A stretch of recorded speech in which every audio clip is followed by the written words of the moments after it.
Welcome to active contracts Tamil. So என்னோட name Krishnamurthy. நான் SEBI register advisor கிடையாது.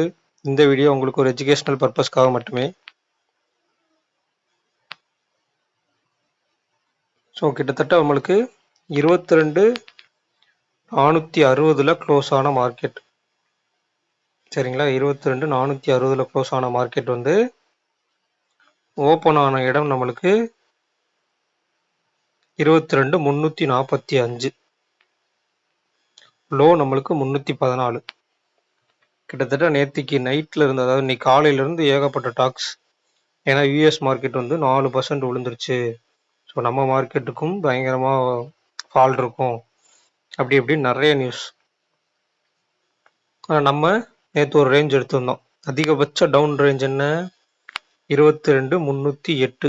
அதாவது 22,400 புட் ஆப்ஷனுடைய க்ளோசிங் ப்ரைஸ். அப்போ அதுக்கு கீழே இன்னைக்கு மார்க்கெட் போயிருக்கா? போகலை. அப்போ இதுலேருந்து என்ன தெரியுது? ஒரு ஐடிஎம் புட் ஆப்ஷனை வந்து ரைட் பண்ணவங்க பேனிக் ஆனால் மட்டுமே மார்க்கெட் கீழே போகும். அதே நேரம் அந்த ஐடிஎம் புட் ஆப்ஷனும் 22,500 இருந்தாங்க, 22,600 இருந்தாங்க. சரி, ஓகே. அப்போ மார்க்கெட் ஷார்ட் கவரிங். அப்போ அந்த ஷார்ட் கவரிங் ரேலியாக இருந்தாலும் வேகமாக இருந்திருக்கணுமே, ஏன் வேகமாக இல்லை? அதுக்கு மார்க்கெட் சென்டிமெண்ட், அதாவது எஸ்டர்டே லோவுக்கும் கீழே மார்க்கெட் ஓப்பன் ஆயிருக்காங்க.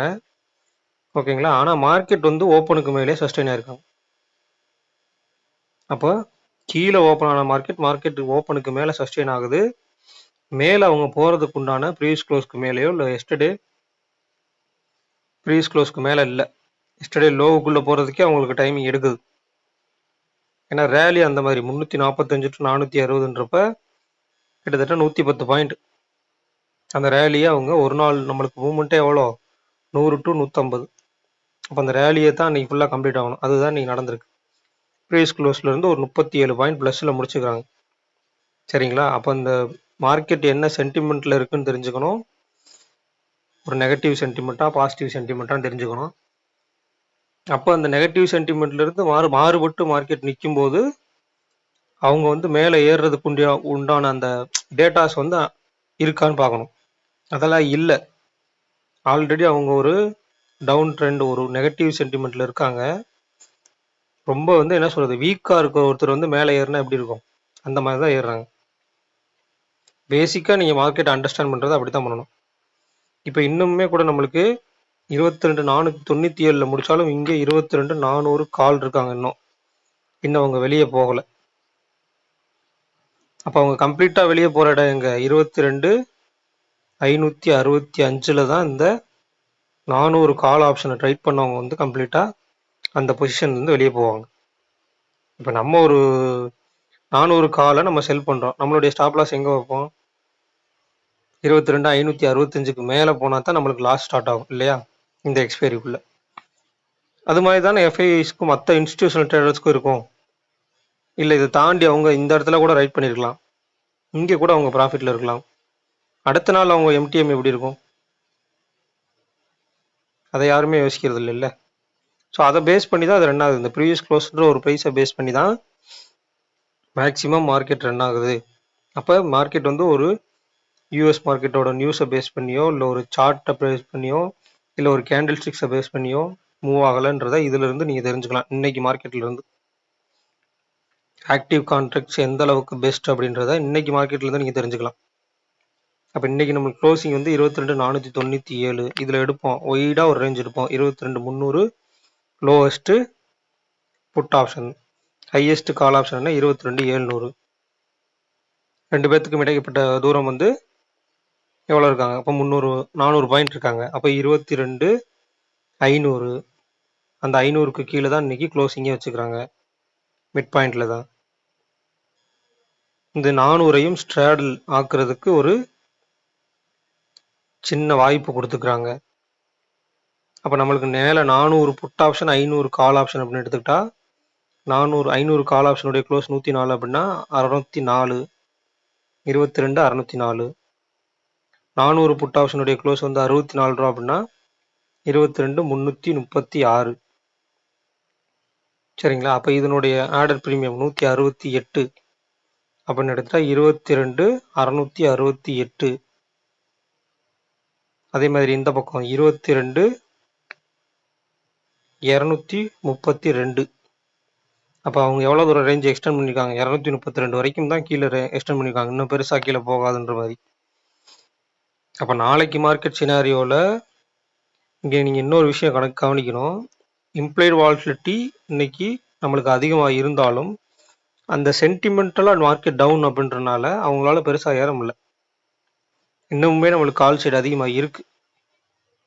கால் சைடு அதிகமாக இருந்தாலும் நாளைக்கு வந்து மார்க்கெட் ஸ்பாட் வந்து ஓப்பனை தக்க வைக்கல, ஸ்பாட்டும் ஃபியூச்சரும் அதே மாதிரி கால் ஆப்ஷன் அவங்க க்ரீனில் இல்லை அப்படின்னால் அவங்களுடைய க்ளோசிங் ப்ரைஸுக்கு மேலே இல்லைன்னா என்ன ஆகும்?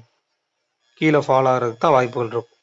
ஸோ இந்த வாய்ப்பு எப்படி அமையுது, எப்படி எல்லாம் கொண்டு போகிறாங்க அப்படின்றத பார்க்கணும், அனலைஸ் பண்ணணும். ஃபர்ஸ்ட் இந்த மாதிரி சினாரியோவில் ஓப்பன் ஆனால் எப்படி இருக்குது, ஒரு ப்ரீவியஸ் க்ளோஸ் வச்சுட்டு அங்கேருந்து ஒரு 110 பாயிண்ட் கீழே ஓப்பன் ஆகி ஓப்பன் ஆனோடனே ஓப்பனுக்கு மேலே நின்னால் எப்படி இருக்காங்க, ஸோ அது வந்து ரேஞ்சுக்கு உட்பட்டு இருந்தால் எப்படி இருக்காங்க, இல்லை ரேஞ்சை விட்டு தாண்டி இருந்தால் எப்படி இருக்காங்க, இல்லை ஒரு எஸ்டர்டே லோவுக்கும் ப்ரீவியஸ் க்ளோஸுக்கும் இடைப்பட்ட சின்ன டிஸ்டன்ஸில் ஓப்பன் ஆனால் ஓப்பனுக்கு மேலே நின்னாலும் அப்போ எப்படி இருக்காங்க, இதெல்லாம் நீங்கள் அனலைஸ் பண்ணி நோட் பண்ணி வைக்கணும். நோட் பண்ணி வைக்க நாளைக்கு இதே மாதிரி ஒரு சினாரி அமையும் போது அங்கே என்ன பண்ணணும்னு உங்களுக்கு ஆட்டோமேட்டிக்காக தெரிய ஆரம்பிச்சிடும்.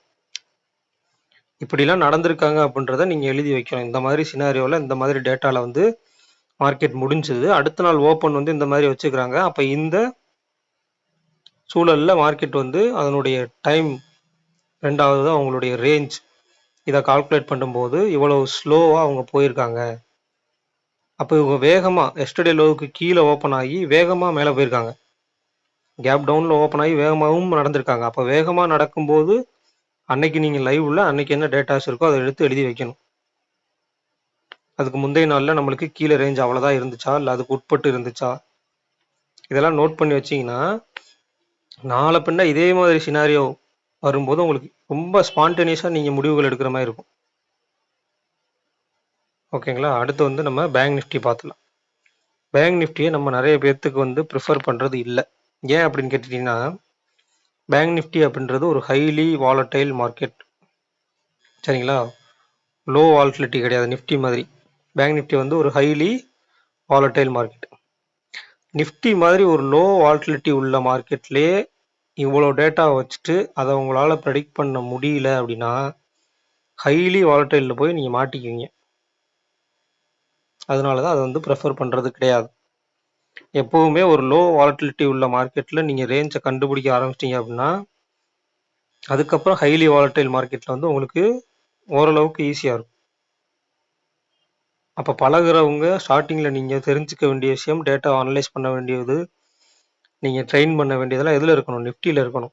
அதுக்கப்புறம் தான் நம்ம பேங்க் நிஃப்டி போகணும். ரெண்டாவது பேங்க் நிஃப்டிக்கு வந்து மந்த்லி எக்ஸ்பைரி, டைம் வேல்யூ நிறையா இருக்கும். ஸோ அவங்க ஹைலி வாலட்டைலாக பண்ணி தான் அதை வந்து கரைக்க பார்ப்பாங்க, அந்த டைம் டிகே அப்படின்றது.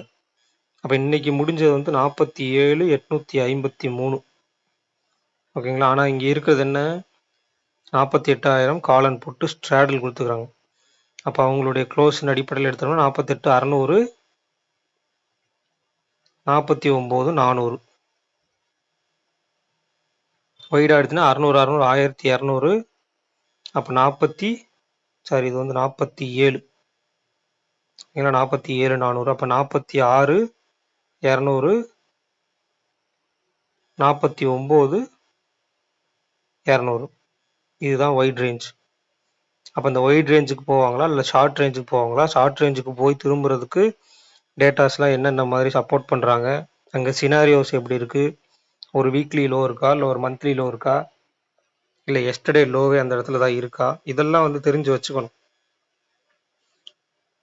நீங்கள் லெவல்ஸை வந்து அப்படியே லைனாக மார்க் பண்ணி வச்சு எந்த பிரயோஜனமும் கிடையாது. அங்கே என்ன இருக்குது அப்படின்றத சைடில் ஒரு டெக்ஸ்ட்டில் போட்டு வச்சிடணும். இந்த இடத்துல வந்து வீக்லி லோ, இந்த இடத்துல வந்து மந்த்லி லோ அப்படின்றத ஒரு டெக்ஸ்ட்டில் போட்டு வச்சு நீங்கள் ஃபாலோ பண்ணிட்டே வரணும். ஃபாலோ பண்ணிட்டே வந்தீங்கன்னா தான் அந்த இடத்துல என்ன இருக்குது, ஸோ அதுக்கேற்ற மாதிரி மார்க்கெட் எப்படி ரியாக்ட் பண்ணுறாங்கன்னு தெரியும். இப்போ இம்ப்ளைடு வாலட்டிலிட்டி அப்படின்றது ரெண்டு பக்கமும் ஈவனாக தான் இருக்காங்க. இதை வச்சு நாளைக்கு எப்படி ஃபைட் பண்ண போகிறாங்களா, இல்லை ஒருத்தர் வந்து பலவீனமாக போகிறாங்களா அப்படின்றது இருக்குது. அப்போ இவங்களும் நாளைக்கு ஓப்பனை பொறுத்து, அந்த ஓப்பனுக்கு மாறுபட்டு எப்படி நிற்கிறாங்கன்றதை பொறுத்து தான் இருக்குது ஃபஸ்ட்டு ரேஞ்ச். அதுக்கப்புறம் தான் அவங்களுடைய அடுத்த கட்ட நகர்வுகள் இருக்கும். ஸோ இந்த வீடியோ பிடிச்சிருந்துச்சு அப்படின்னா லைக் பண்ணுங்கள், ஷேர் பண்ணுங்கள், சப்ஸ்கிரைப் பண்ணுங்கள். மறக்காமல் உங்கள் கருத்துக்களை வந்து கமெண்ட் செக்ஷனில் கமெண்ட் பண்ணுங்கள். ஸோ நன்றி, வணக்கம்.